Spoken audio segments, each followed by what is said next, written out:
Shalom teman-teman semuanya, selamat hari Minggu. Bagaimana nih kabar teman-teman semuanya? Aku harap kalian semua sehat dan pastinya selalu bersuka-cita. Nah, kenapa kita harus selalu bersuka-cita? Karena kita masih diberi kesempatan untuk dapat mengikuti persekutuan pada hari Minggu ini.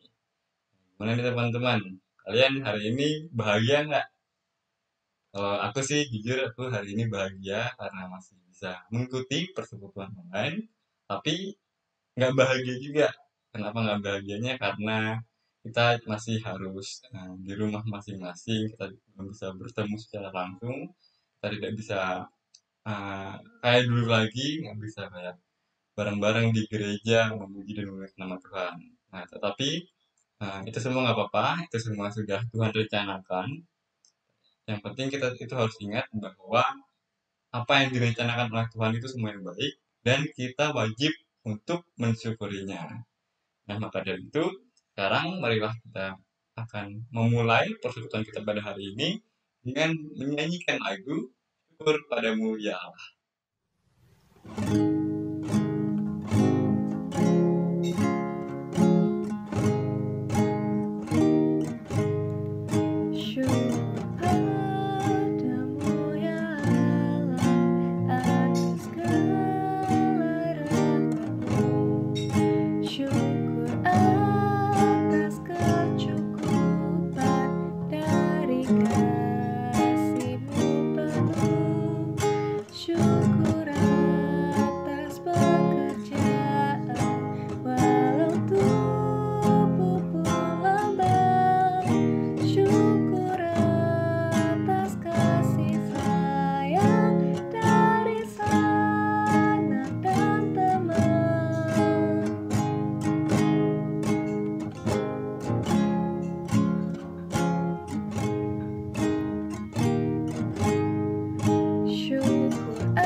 Oke teman-teman, sekarang kita akan memulai persekutuan kita. Tapi sebelum itu marilah kita bersatu di dalam doa. Mari kita berdoa. Tuhan, kami berterima kasih atas penyertaan-Mu dari pagi hari tadi sampai sekarang, Tuhan. Tuhan, saat ini kami akan memulai persekutuan kami pada hari ini. Kiranya Engkau selalu berkati agar persekutuan ini dapat berjalan dari awal sampai akhir dengan lancar. Terima kasih Tuhan. Amin. Oke teman-teman, sebentar lagi kita akan memasuki pelayanan firman Tuhan kita pada hari ini. Nah, kira-kira teman-teman tahu nggak tema firman Tuhan kita pada hari ini? Ya, tahu nggak? Nah, nanti teman-teman boleh tahu ya. Jadi tema firman kita pada hari ini itu adalah aplikasi jual beli dan nanti akan dilayani oleh Bapak Pendeta Yohanes ABDS. Nah, kira-kira teman-teman penasaran nggak sih kok temanya aplikasi jual beli? Apa ini maksudnya? Jadi mungkin kalau teman-teman berpikir nanti kita akan membahas tentang aplikasi-aplikasi apa aja yang ada di HP kita itu enggak ya. Jadi kalau secara garis besar kita ini akan nanti itu akan diajarkan untuk menjadi penjual maupun pembeli yang baik dalam melakukan transaksi dalam media online, contohnya di aplikasi jual beli yang kayak ada yang warna hijau atau yang warna oranye gitu-gitu lah ya, kan banyak tuh. Nah, jadi kita akan diajak menjadi penjual maupun pembeli yang bijak dan bertanggung jawab. Nah, mulai penasaran kan teman-teman? Nah, jadi daripada kalian makin penasaran, aku juga makin penasaran. Jadi, maka dari itu kita langsung saja mendengarkan penjelasan dari Bapak ABS. Tapi sebelum itu, kita akan menerima panggilan Tuhan dan menyanyikan lagu Sungguh Lembut Tuhan Yesus.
Rekan-rekan remaja yang terkasih dalam Tuhan Yesus Kristus, sebelum kita membaca dan merenungkan firman Tuhan, mari kita bersatu di dalam doa. Tuhan, pada saat ini kami bersama-sama ingin membaca dan merenungkan firman-Mu, biarlah itu boleh bergema dan bergaung dalam hati pikiran kami, sehingga melalui kuasa Roh Kudus-Mu, kami boleh dituntun dan dipimpin untuk hidup seturut dengan kebenaran firman-Mu. Bersabdalah kepada setiap kami, sapa, tegur, dan hiburlah kami. Dalam nama Kristus Yesus, Tuhan dan Juru Selamat kami yang hidup, kami berdoa dan memohon. Amin. Oke, rekan-rekan remaja, hari ini kita akan bersama-sama merenungkan tema khotbah atau tema persekutuan kita pada hari ini adalah aplikasi jual beli. Yang diambil dari Imamat pasal 25 ayat 14 sampai 17. Imamat pasal 25 ayat 14 sampai 17 saya akan bacakan untuk kita sekalian. Imamat pasal 25 ayat 14 sampai 17 firman Tuhan dikatakan demikian. Apabila kamu menjual sesuatu kepada sesamamu atau membeli daripadanya, janganlah kamu merugikan satu sama lain. Apabila engkau membeli dari sesamamu, haruslah menurut jumlah tahun sesudah tahun Yobel. Dan apabila ia menjual kepadamu, haruslah menurut jumlah tahun panen. Makin besar jumlah tahun itu, makin besarlah pembeliannya, dan makin kecil jumlah tahun itu, makin kecillah pembeliannya. Karena jumlah panenlah yang dijualnya kepadamu. Janganlah kamu merugikan satu sama lain, tetapi engkau harus takut akan Allahmu, sebab akulah Tuhan Allahmu. Itu yang menjadi perenungan firman Tuhan pada hari ini. Dan kita akan bersama-sama merenungkan tema tadi ya, aplikasi jual beli. Oke, teman-teman yang terkasih dalam Tuhan Yesus Kristus, saya minta challenge ya dari antara kita semua ya teman-teman ya. Challenge-nya begini. Coba nih ya. Coba kamu buka HP dan hitung ada berapa banyak aplikasi jual beli online yang terinstal di HP-mu. Ayo, mau itu aplikasi yang memang khusus jual beli atau mungkin itu provider, aplikasi yang ikut dalam ojek online begitu ya, ojol, ya nggak apa-apa. Termasuk aplikasi jual beli saham. Siapa tahu kan anak-anak remaja Bintama udah main saham, trading, dan seterusnya. Yuk, coba hitung. Saya juga hitung ya, teman-teman ya. Nih, saya punya folder khusus, kok sosial media, salah. Folder khusus online shop. Wah, ya. Ada 1, 2, 3, 4, 5, 6, 7, 8, 9, 10, 11, 12, 13, 14, 15, 16, 17, 18. 19, 20. Banyak juga ternyata. Nah, sekitar 20 sampai 23-an, teman-teman. Coba, teman-teman buka HP-nya, lalu hitung ada berapa banyak aplikasi jual beli online yang terinstal. Nah, dari jumlah itu, mana yang paling sering kita pakai untuk beli barang secara online? Ataupun transaksi secara online deh. Ya, kalau saya ada 1, 2, 3, 4, 5, 6. Enggak deh, 7. Ada 7 ya. Oke, dari 23 yang saya miliki, banyak juga ya nih. Pendetanya malah ngajarin bikin aplikasi banyak atau pasang aplikasi banyak. Bukan begitu ya teman-teman ya. Dari 23 yang saya install, ternyata cuma 7 yang saya aktif untuk memakainya buat jual beli barang. Untuk membeli barang secara online. Nah, bagaimana dengan teman-teman? Atau ada yang mungkin nggak akrab dengan aplikasi jual beli online? Ya mungkin saja, why not gitu kan. Nggak semua harus pakai aplikasi online, lebih suka belanja secara konvensional, ya silakan ya. Tapi teman-teman sadar nggak sih bahwa di era kemajuan digital pada saat ini, dewasa ini, itu sangat memudahkan kita untuk bertransaksi, lalu juga mendapatkan barang, mengakses barang, dan juga membeli barang itu dengan leluasa gitu ya. Bahkan sampai banyak hal-hal yang menguntungkan sekaligus merugikan, sekaligus hal-hal lucu ya, semacam parodi-parodi begitulah ya. Ini ada contoh-contohnya nih teman-teman. Hati-hati ya. Belanja ini contoh di atas nih ya, online shop koper murah hanya 50.000 free ongkir banyak warna. Fotonya di zoom, ternyata begitu dicek tuh mainan bocah. Atau yang kayak ada di sebelah sini nih ya.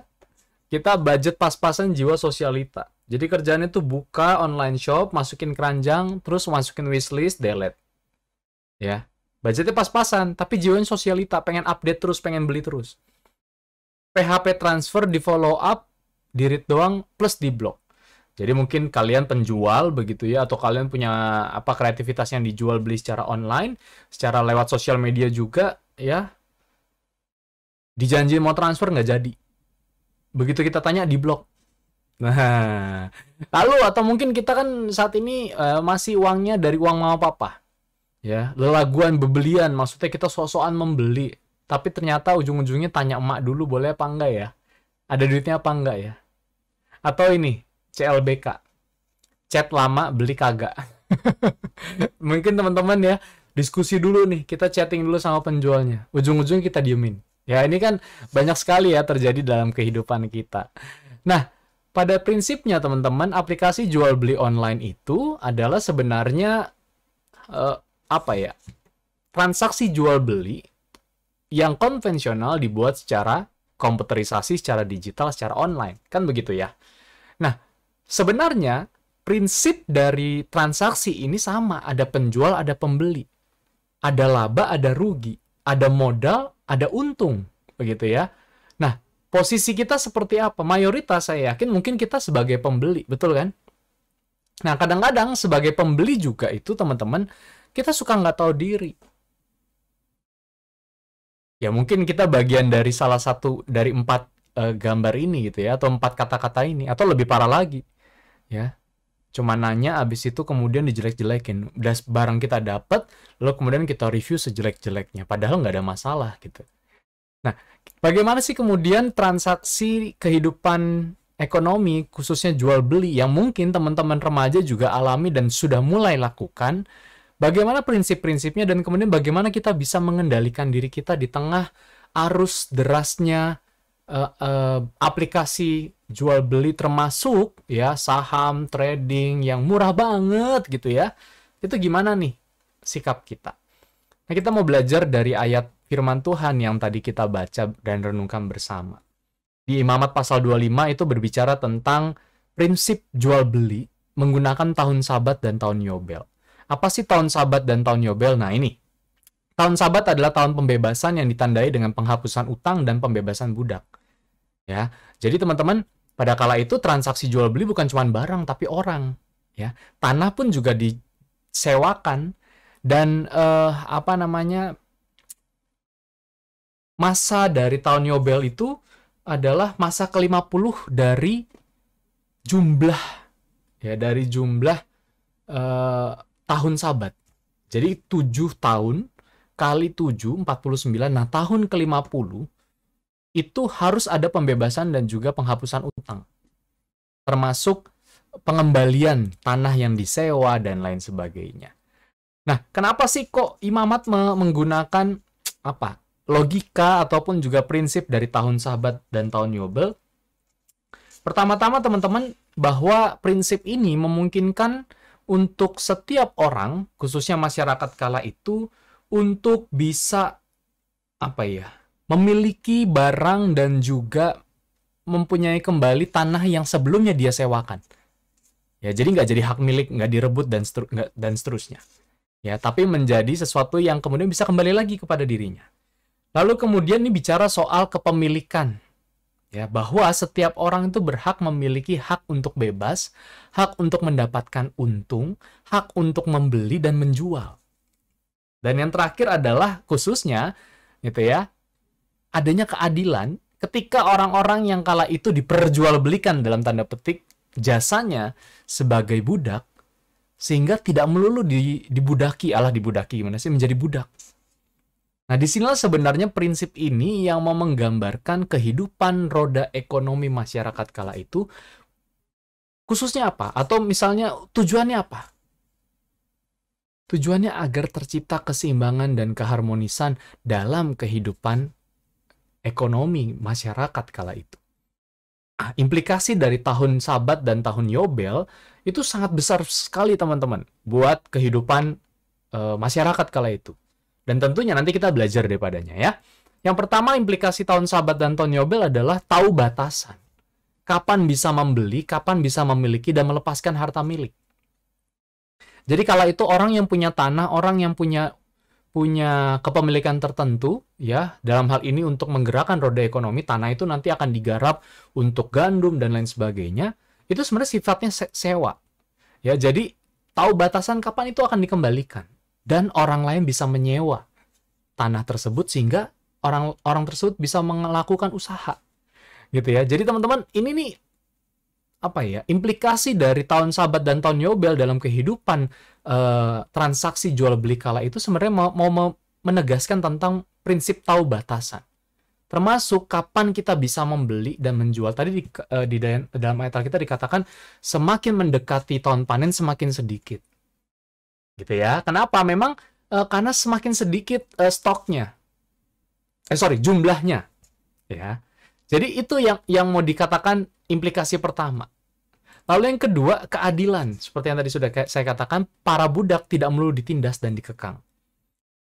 Lalu saling untung. Nah, ini prinsip yang penting nih. Sistem jual beli dilandasi dengan semangat saling untung baik penjual maupun pembelinya. Dan yang terakhir, teman-teman ya, mencegah ketamakan. Menutup ruang untuk orang tertentu memonopoli kegiatan jual beli.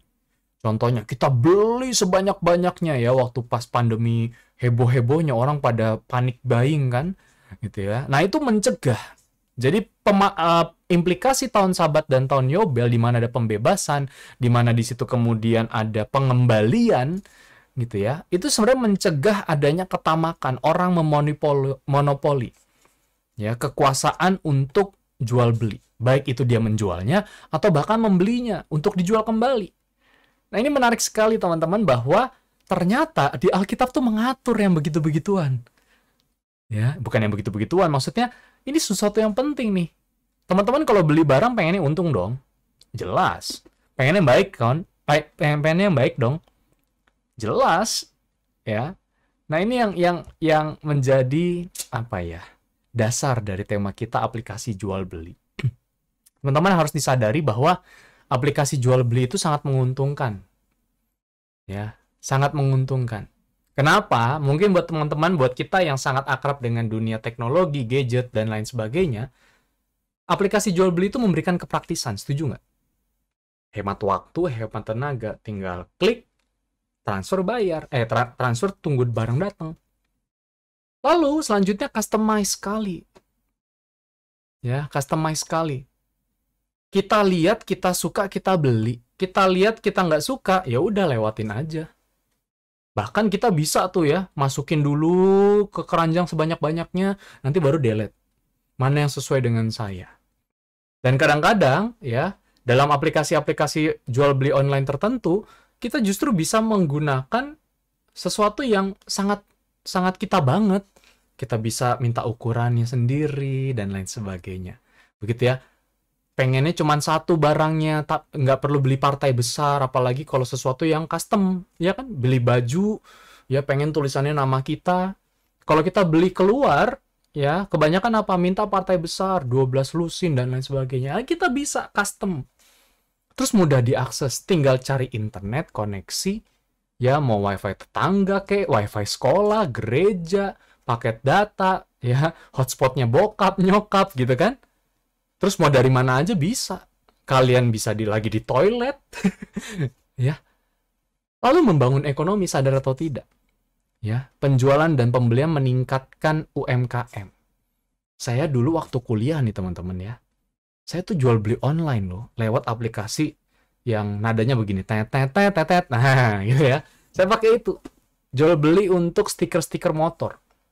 Dan terbukti lewat situ saya mendapatkan uang jajan, bahkan uang untuk menghidupi kebutuhan sehari-hari selama kuliah. Jadi, setiap kita tuh bisa, teman-teman. Asalkan kita tahu kreatif, aksesnya tahu, dan lain sebagainya. Dan ini membangun ekonomi. Lalu variatif. Kita bisa menemukan banyak jenis barang yang dijual. Dan kita bisa menjual banyak barang, ya. Dan nggak, misalnya begini, kalian kalau kita ke toko konvensional, itu jelas toko kue, gitu kan ya. Isinya bahan-bahan kue. Tapi kalau misalnya kita jual di aplikasi online, kita mau ngomong toko apa, isinya ada onderdil, ada bahan kue, ada apa, bebas. Tinggal buat aja tuh, ya kan? Apa namanya kategori-kategorinya. Gampang toh?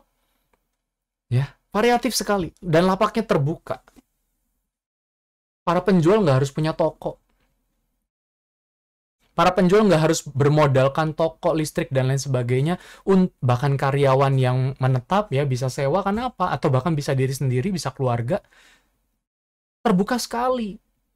Dan mudah sekali. Modalnya apa? Foto, deskripsiin barang yang benar. Ya. Nah mungkin dari antara kalian nanti akan ada yang menjadi pengusaha-pengusaha di aplikasi jual beli online. Ya silakan saja. Ya nggak ada yang larang. Ya, tapi kita tahu batasan tadi. Ya. Nah, yang saya mau ajarkan buat teman-teman sekalian dalam prinsip-prinsip iman Kristen juga adalah ini yang pertama.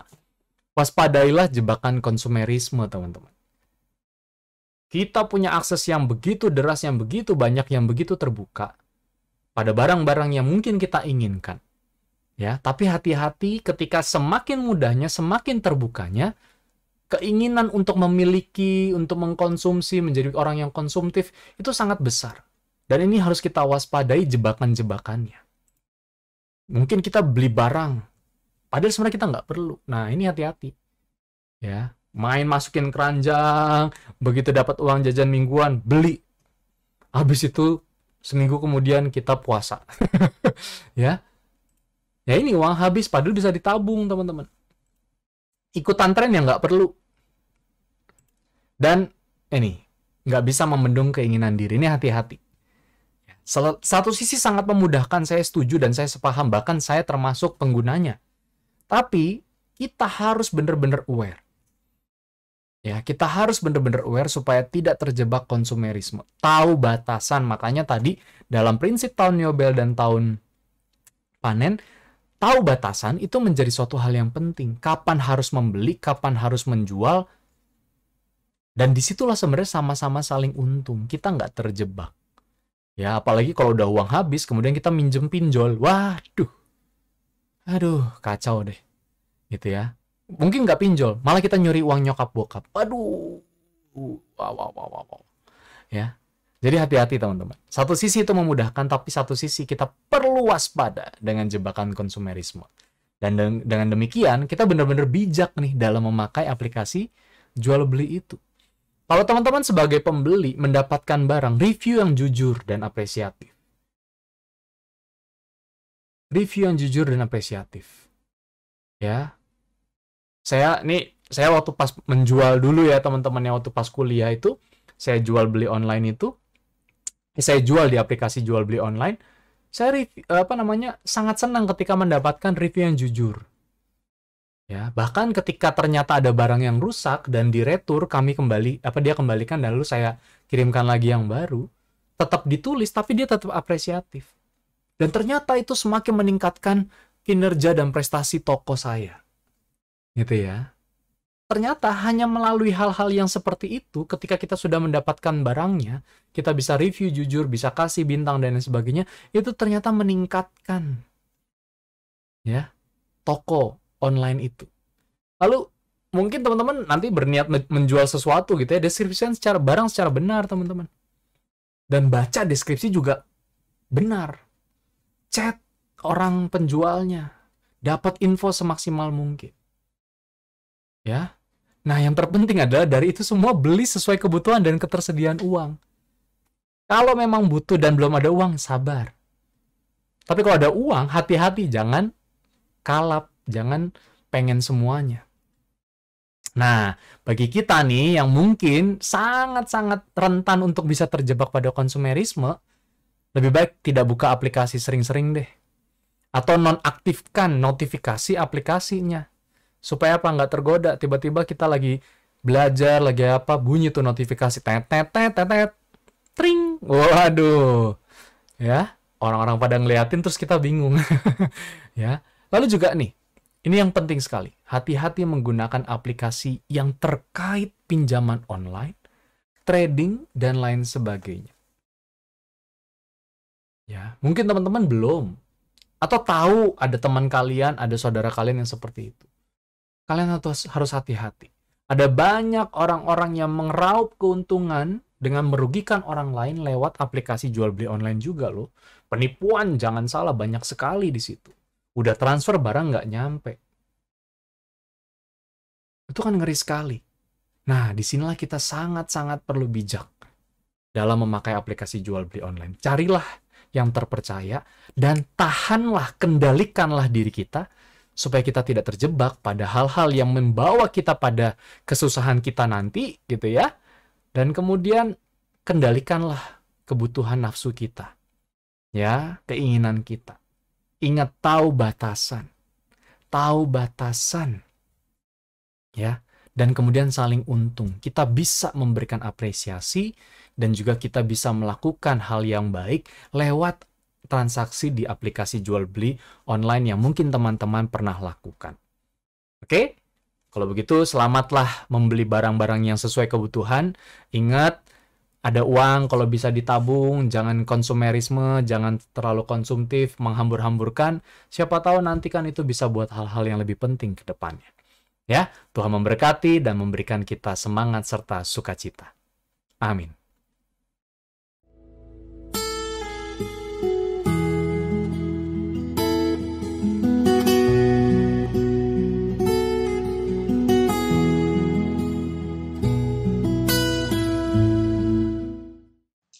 Baik, terima kasih untuk Pak Abes atas penjelasan firman Tuhan kita pada hari ini. Jadi gimana nih teman-teman? Kalian sudah pada ngerti kan? Udah pada tahu kan maksud dari nah, firman kita pada hari ini. Nah, aku juga udah ngerti nih, udah dapet nih maksudnya apa sih dari tema firman Tuhan kita pada hari ini. Nah, jadi ah, tema firman Tuhan kali ini itu tadi mengajak kita untuk menjadi pribadi yang bijak dalam bertransaksi online atau berjual beli online. Jadi kita itu tidak boleh menjadi pribadi yang konsumerisme. Apa sih konsumerisme tadi?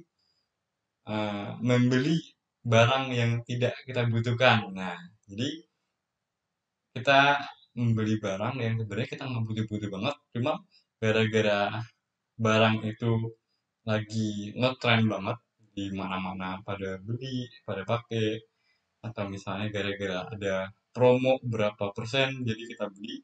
Padahal sebenarnya kita nggak perlu-perlu banget barang itu, dan uang yang kita gunakan untuk membeli barang itu sebenarnya bisa kita gunakan untuk hal-hal yang lebih uh, berguna lagi, misalnya kayak ditabung buat masa depan atau membeli barang-barang yang memang benar-benar kita butuhkan gitu loh. Jadi uh, jangan sampai gara-gara kita kepengen barang itu tapi kita nggak ada duit misalnya gitu ya, kita jadi melakukan hal-hal yang tidak uh, pantas untuk dilakukan, misalnya kayak mencuri atau meminjam teman tetapi atau pinjaman-pinjaman lainnya tetapi kita tidak berikan gitu loh. Jadi jangan sampai hal itu terjadi kepada kita gitu teman-teman.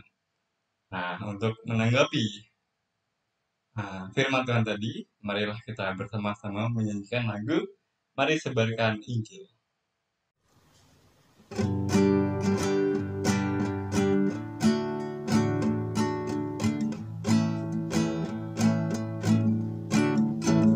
Mari sebarkan Injil ke seluruh dunia. Mari kabarkan nama Yesus Maha Mulia. Besar kasih-Nya bagiku dan bagi kita semua. Dia mati bagi umat manusia. Mari sebarkan, hai mari wartakan keselamatan oleh Tuhan tiada terperi, dan teruskan serta beritakan rahmat lahir dalam Yesus diberi.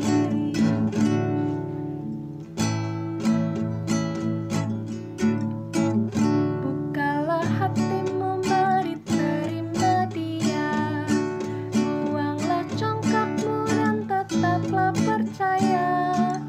Dekaplah Yesus Tuhanmu agar hidupmu berseri. Segala puji bagi Tuhan diberi. Mari sebarkan, hai mari wartakan keselamatan oleh Tuhan tiada terperi, dan teruskan serta beritakan rahmat ilahi dalam Yesus diberi. Oke teman-teman, sebentar lagi kita akan masuk ke doa syafaat. Jadi seperti biasa, doa syafaat sudah dibagi-bagi dan nantinya teman-teman yang bertugas akan mendoakannya, dan nanti doa syafaat akan aku tutup dan bersama-sama kita akan menyanyikan lagu Bapa Terima Kasih.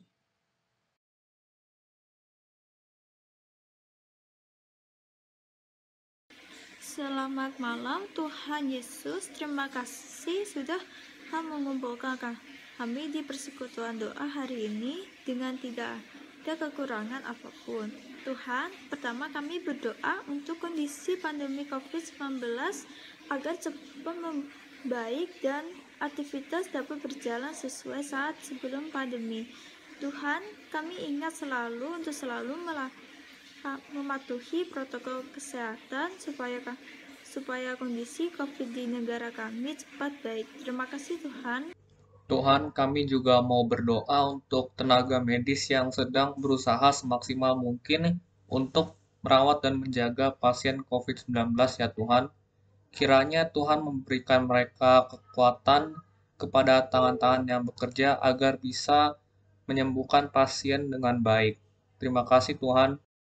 Tuhan, kami juga mau berdoa untuk orang-orang di luar sana yang sakit ya Tuhan, maupun saudara-saudara kami yang sakit, terlebih lagi orang yang terpapar COVID-19. Tuhan berkati, Tuhan jamah mereka agar mereka bisa cepat sembuh. Tuhan berkati obat yang mereka makan atau minum yang diberikan oleh dokter agar bisa menyembuhkan mereka ya Tuhan.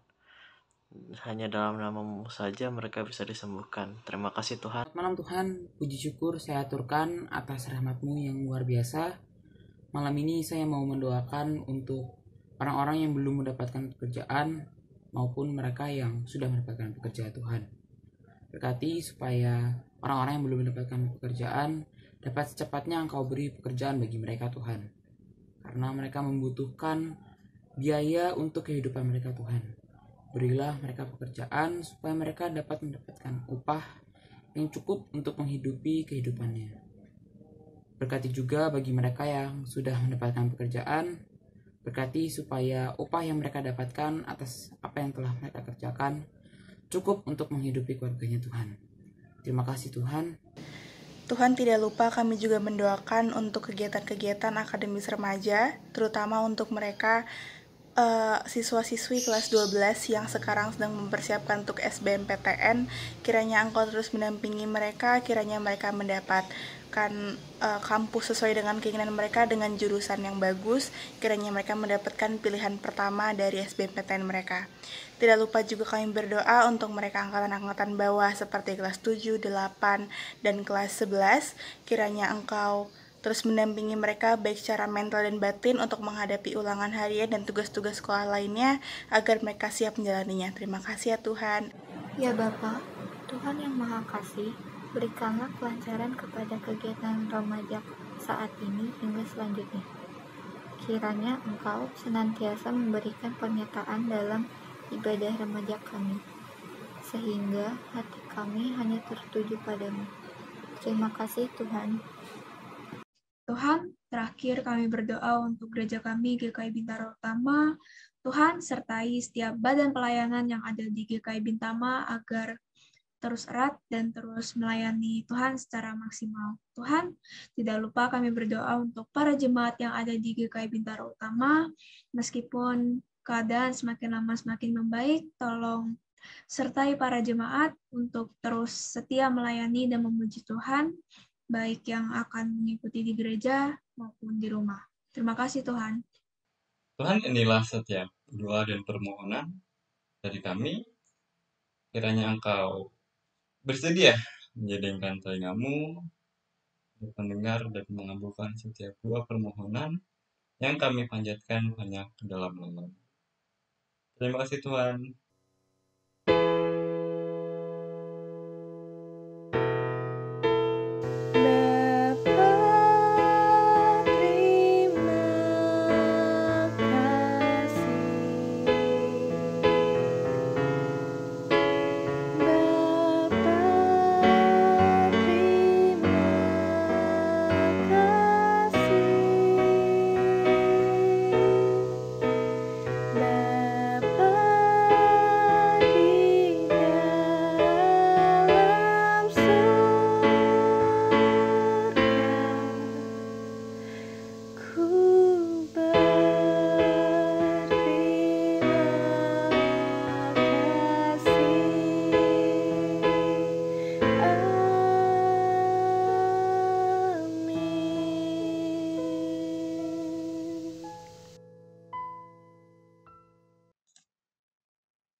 Oke, terima kasih untuk teman-teman yang sudah mengikuti persekutuan online pada hari ini dari awal sampai akhir. Terima kasih juga untuk Pak Des yang sudah bersedia melayani di persekutuan remaja pada kesempatan kali ini. Dan terima kasih juga untuk teman-teman yang sudah bertugas pada persekutuan kali ini. Semoga firman Tuhan yang tadi disampaikan oleh Bapak Abes tidak hanya kita dengar, tapi juga dapat kita laksanakan di dalam kehidupan sehari-hari kita. Sampai jumpa lagi di persekutuan selanjutnya. Tuhan memberkati. Dadah.